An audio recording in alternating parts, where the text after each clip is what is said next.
Hello everyone, in this video we will learn how to use data validation in Excel to limit age entries between the 18 and 16. This is useful when you are working with the forms, employees details or surveys where the age limits are required. So let's start how it's done. In my Excel sheet, I have a column of for age and I want to make sure the user only enters the values from 18 to 60 in this column. So first select the range of cell. So I select the range of cell of age column and go to the data tab. In data tools group, click on the data validations, click on this drop down arrow, click on the first option and here you can see the data validation dialog box is open.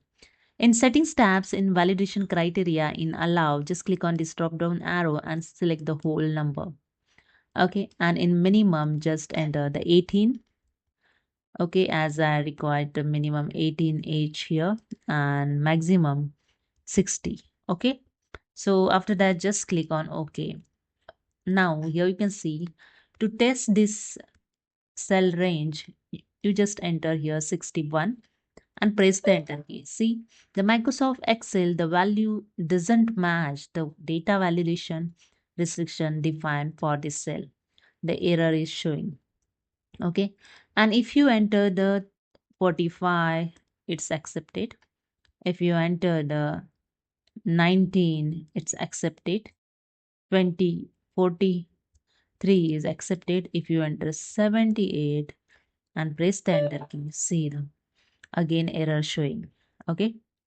So this is the way you can use the data validation to limit the age entries between the 18 and 16.